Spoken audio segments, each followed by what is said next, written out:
Hello everyone, welcome to another video on group theory. In this video, we will cover U1 group. Now, this video is a bit different from my other ones. In my other videos, I tend to use a paper and pen or my iPad to lecture. Here I'm trying something a bit different. I feel like some videos are more on par with a whiteboard lecture compared to a lecture on some device. So I hope this format is good for you guys.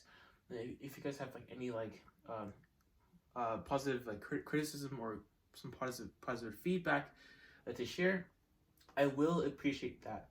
Just trying something a bit different today. So let's talk about the U1 group. The U1 group is defined as a set of all complex numbers such that the complex conjugate of the complex numbers times the complex number equals 1. Now you guys may wonder, who cares? Why do we care about this random set? And that's a good question. It turns out that this U1 group has great implications in quantum field theory, especially in the standard model. It turns out that what's called the U1 symmetry leads to some very critical conservation laws in the standard model Lagrangian. And we will be studying some of these impacts when we get to what's called representation theory. And we will apply that to quantum field theory. So that's why we care about this group. But in this video, we are just going to study this group itself, outside the context of physics, just mathematical based. So let's actually start. So here's the definition, of course, set of complex numbers, where the conjugate times the number is 1. And I want to remind you guys what a complex conjugate is in the first place. So consider some general complex number z.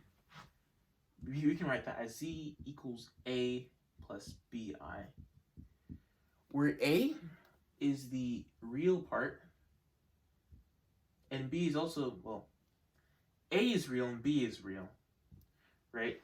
So we can write any complex number as some real number plus some other real number scaled by I, or you could say I scaled by some real number. For example, the number I can be written as 0 plus 1 times I. Number 2i can be written as 0 plus 2i, and of course 3 can be written as 3 plus 0i. Any complex number can be written this way. So we define a complex conjugate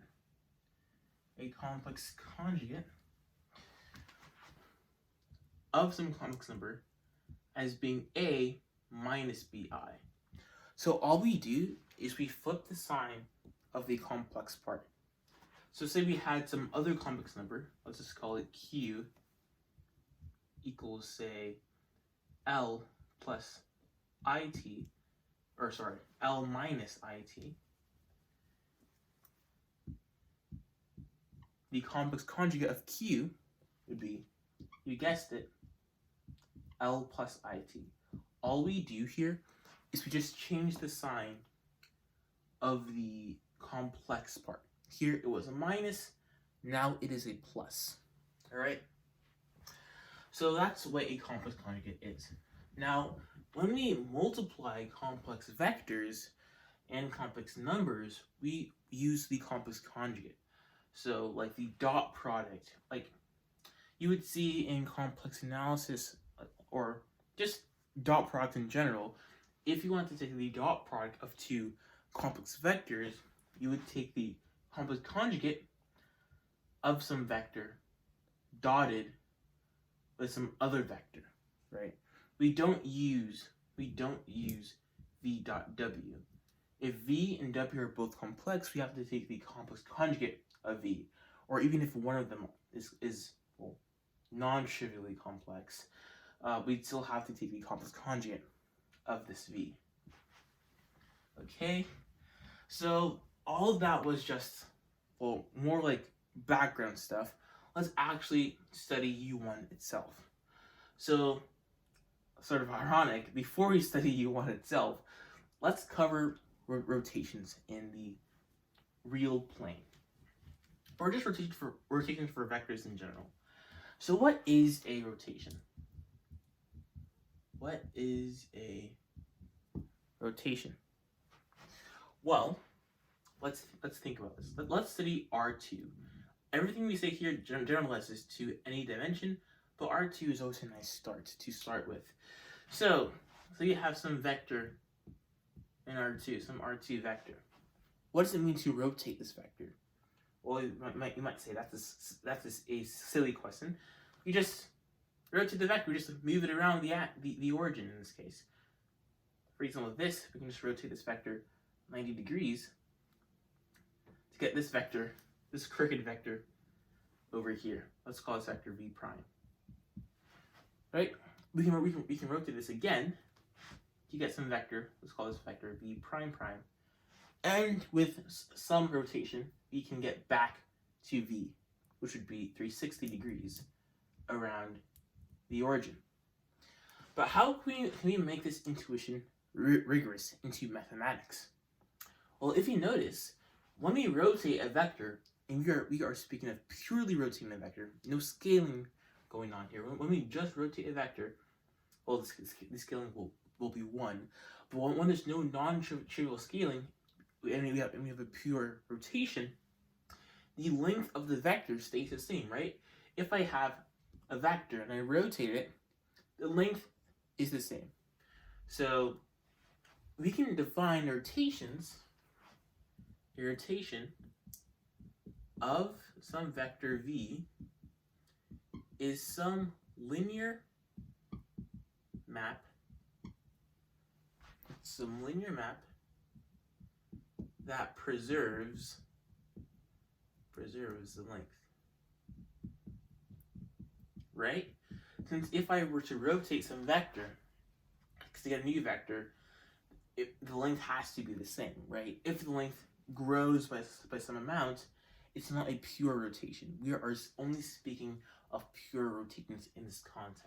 Okay, so since rotations preserve the length of vectors, we can really just say that a rotation will be some map that will preserve the vector length, right? So we can say that if the length of some rotated vector, let's call that rotated vector w, equals the length of v, then we can just say that w is a rotation of v, or equivalently, v is a rotation of w. Now let's define w as being some linear map acting on v, right? Since these are both, well, in this case, these are vectors, right? They're arrows. So w can be written as a linear map acting on v. So let's call that linear map r. So we have the length of rv should equal the length of v. Sounds easy enough, right? But let's remember something. What is the length anyways? Well, the length of a vector is actually just defined as being the square root of the dot product of the vector with itself, right? And we are saying that the length of RV equals the length of V, which means that the square root of RV conjugate, since we are dealing with complex vectors, times RV should equal the length, or sorry, not length, should equal the square root,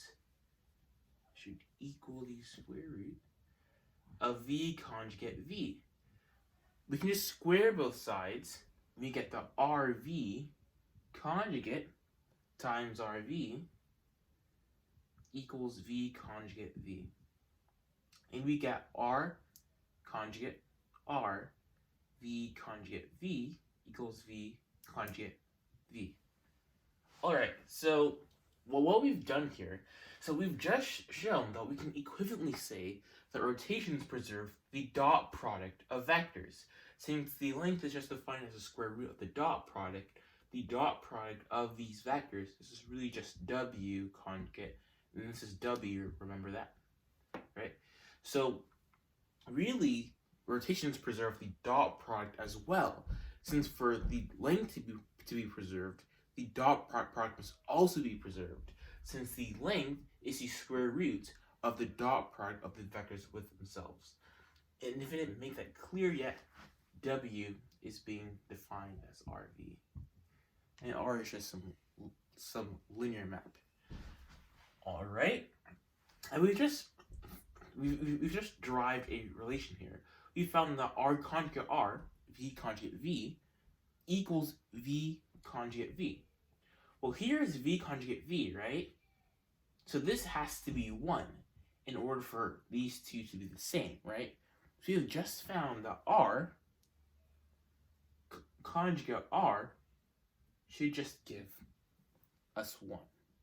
So in conclusion, if a matrix R satisfies R conjugate R equals 1 and has determinant R equals 1, we'll talk about that later, it will be a rotation matrix.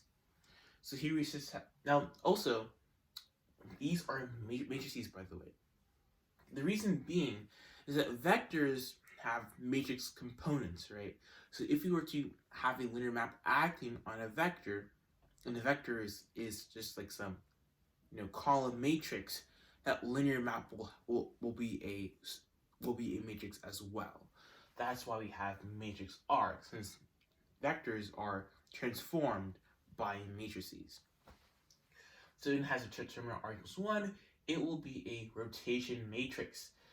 Here is some example. Here's some matrix that I call Q. Q has entries A, B, C, D. It's a square matrix, and it acts on some general vector V1, V2, and it'll yield some vector Wi, W2. And if Q conjugate Q equals 1 and has determinant 1, it will be a rotation. It will rotate vector V1, V2, or column vector component V1, V2. Okay, now you guys may be wondering as to why we have this determinant R equals 1. The reason being is that reflections also technically preserve the length. If I were to reflect the vector, the length will be the same. Now, determinant R equals 1 makes, it takes out these reflections, it just picks out the reflections and puts them in the trash can, essentially. Because reflections won't have determinant R equals 1. So this guarantees that our matrix will rotate the vector.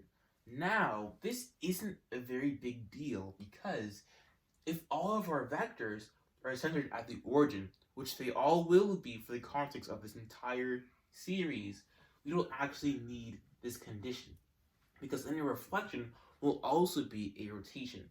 But if I had some vector that wasn't at the origin, which for our purposes won't ever happen, then we would have to have this condition. So this condition is imposed for the case where if you didn't have a vector at the origin, but for all of our purposes, it will be situated at the origin. Even for spinors in quantum mechanics, they're at the origin, or they arise from it. Okay, so that's that. Now keep everything here in mind, because what follows, you'll find out, will be very similar. Now let's say instead of some matrix R, we had some complex number instead. So say I have some complex number, so not a usual matrix, just some complex number. Technically it's a matrix with one element, but so we just have some complex number, some scalar. Let's call it Q. So some complex number Q. Now say I want to take the dot product of Q with itself. That's going to be Q conjugate Q. Okay? Now, say I want to transform this Q, meaning say I want some map to act on this complex number, and this map will be another complex number that will yield another complex number. So essentially, I'm saying that I want to have some function that acts on Q, which is some complex number, and it's going to output some other complex number. Let's call it W. That's also a complex number. And this function will also be a complex number. And we will see that right now. So I can have a function on Q, which would be, say, like, let's call it Z. So I can have Z, that's a complex number. And Z can act on Q. That'll be V conjugate Q. And this will yield a new complex number. Let's give some example. So I can have Q equals I, and I can have Z equals minus I plus 1. Z conjugate Q will be I plus 1 times I, which is I squared, plus I, which is minus 1, plus I, or I minus 1. So that's just an example of Z being a function on Q. Now there's some similarity from what we've previously just covered, and that is that Z sort of acts like a matrix. It is a linear map that acts on Q and will output some other member of our complex space. But let's go further than that. Say I want to define W as being Q acting upon Z. Or sorry, I want it to be Z acting upon Q. So I'll be C conjugate Q. Alright? Now, say I want to find say I want to find W conjugate W. So that's the dot product of W with itself. That's just going to be W should be ZQ, not Z conjugate Q. It's just Z acting on Q. So this is just gonna be ZQ conjugate times ZQ. Alright? And this is going to equal Z conjugate ZQ conjugate Q. So far, so good. And now here's where the magic happens. Say I want to have W conjugate W be equal to Q conjugate Q. That would require that Z conjugate Z be 1. This is very similar to what we've just seen. Since remember, for a matrix to rotate a vector V, R conjugate R had to be 1. So here we had Z conjugate Z is 1.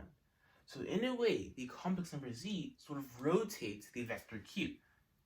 Now of course it isn't actually rotating Q, since Z is a complex scalar, whereas R is some complex matrix. But it is analogous, since remember, rotations preserve the inner product of vectors, and here Z will preserve the inner product of complex scalars. And the condition where Z conjugate Z is 1 is what defines elements of the U1 group. The U1 group is defined as a set of complex numbers Z, where Z conjugate Z is 1. They're the interesting elements that preserve the inner product of our complex numbers. That's what U1 is. Now let's further study the properties of the U1 group.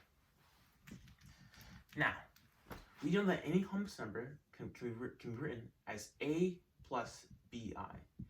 Now, if Z conjugate Z equals 1, this implies that A squared plus B squared equals 1. You guys can check that for yourself. And this looks very similar to the two-sphere in topology. Now, this is just a watered-down definition, but a two-sphere is just a circle in R2. Now, this is just a simplified definition, but it's really just a circle in R2. I did make a video on spheres in my topology playlist, so if you guys want a better definition, watch that video. But it's just a circle in R2. And this does make sense, since we can pretend that A is the x-coordinate and B is the y-coordinate. Then we get A squared plus B squared equals 1. Or sorry, not A equals 1. We get x squared plus y squared equals 1. And this is what gives us a circle of radius 1. So the components of elements of U1, the complex scalar quantities, actually form a two-sphere. It forms a circle in R2.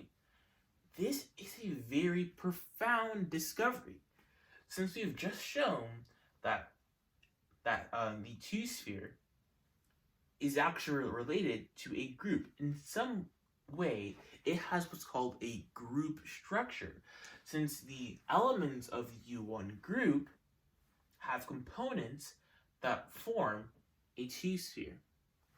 In fact, we can actually graph this. Again, we can let A be the x-axis and B the y-axis. So we have y of x, and if you were to graph this, you would just get a circle with radius 1. So let's instead call this x and this y. So z now is a vector in the xy plane. For example, say x was 2, say x was 2 and y was 1, we have z equals 2 plus I. This, of course, isn't a member of U1 anymore. You can see that for yourself, but essentially we can actually make some vector interpretation of complex numbers now, after we've identified A as x and B as y. So we can just graph any complex number, or we can have any complex vector on the complex plane xy. So technically speaking, this isn't R2, this is actually the complex plane, where this is the imaginary part and this is the real part, but that's just jargon for another video. So the analogy of z rotating vectors isn't actually bad, since we can actually make some vector interpretation of complex numbers. Now, for what values of z does this relation hold? We just found that it's a squared plus b squared equals 1, but can we be a bit more specific? Well, it turns out that elements of U1 can be written as e to the I theta. In fact, all elements of the U1 group can be written as e to the I theta. Here's a proof for it. Because z conjugate z would just be e to the I theta times e to minus I theta, which is e to the I theta minus I theta, which is e to the 0, which is just 1, right? And that's the condition for elements of U1. So we can write any element of U1 as e to the I theta. Now you guys may also know that e to the I theta can be written as cosine of theta plus I sine of theta. That is what's called Euler's formula, I believe. So e to the I theta can be written in terms of sinusoids. So we can pick any value for theta. Theta is also real, by the way. So you can pick any value of theta to get any member of the U1 group. We can pick any value of theta that we want, and we will get some complex number such that the conjugate of the complex number with itself will give us 1. So it will preserve the inner product of those complex numbers. Let's actually give some examples of that. So say we choose theta to be pi. So if theta is pi, this means that z equals e to the I pi. You guys probably already know this one. This gives us cosine of pi plus I sine of pi. Cosine of 0 is 1, so cosine of pi is minus 1. Sine of pi is 0, so you have z equals minus 1. Is this a member of u1? Well, what's z conjugate z? That's just minus 1 conjugate minus 1. Minus 1 is a real number, so being conjugated doesn't affect it at all. So we just get minus 1 times minus 1, which is just 1. So minus 1 is a member of u1. Let's try theta equals 2 pi. Well, if theta is 2 pi, this gives us cosine of 2 pi plus I sine of 2 pi. Now, cosine of 0 is 1, cosine of pi is minus 1, so cosine of 2 pi is minus 1. Sorry, wait, cosine of 0 is 1, cosine of pi is minus 1, so cosine of 2 pi should be 1, not minus 1. And sine of 2 pi is 0, since sine of n pi is 0, if n is an integer, n for all n. So z equals 1. Now, of course, 1 conjugate 1 equals 1 times 1, which is just 1. 1 is a member of u1. So you've just seen that we can choose any value of theta, and we will get some member of the u1 group. This does work. And now for some closing remarks. In conclusion, u1 is the group of complex numbers z, where z conjugate z equals 1. This group is very interesting since it preserves the inner product of complex numbers. Now, for a final exercise, we will prove that u1 is a group. I'll actually recall that a group is just a set such that there exists some identity element in the group such that A operated with E is some member, where A operated with E equals A, so A operated with E equals A for all A and E and G. Second, there must exist some inverse element B in G such that A operated with B equals E for all A and B and E, Abe, and G. The only exception to this rule is E operated with B, since that has to be equal to B. That's the only exception. And also, A operated with A has to be equal to E operated with A as well. It has to be commutative when we have a identity element. Third, what is third? It's that A operated with B operated with, let's not use B. A operated with K operated with J should equal, sorry, I'm not gonna get this rule right. It's A operated with K operated with J should equal A operated with K, then operated with J. So we should have associativity. And last but not least, probably the most important one, is that A operated with K, this should be for all A, K, and J in the group, by the way. And then A operated with K should be in the group for all A and K and G. Okay, a bit sloppy handwriting there, but these are the different. This is what defines a group. I made a whole playlist on group theory. I really recommend watching that because this should be a part of that playlist. So watch the previous videos in the playlist if you don't know anything I just said. I promise it will make sense if you just watch those videos. Alright, So let's prove that U1 is a group. First off, the first and most easiest axiom of group theory. Let's prove that there exists an identity element in the group such that this. Okay, this is actually pretty easy. So the identity element will just be 1, right? Since 1 times any complex number in this group will just be that complex number, right? 1 is also a complex number, by the way. So yeah, 1 is the identity element. Easy. Second, let's prove that there exists an inverse element B in G such that blah blah blah blah blah blah blah blah blah blah blah blah blah blah blah blah blah blah. Okay, so let's prove that. So the inverse element is going to be 1 over z, right?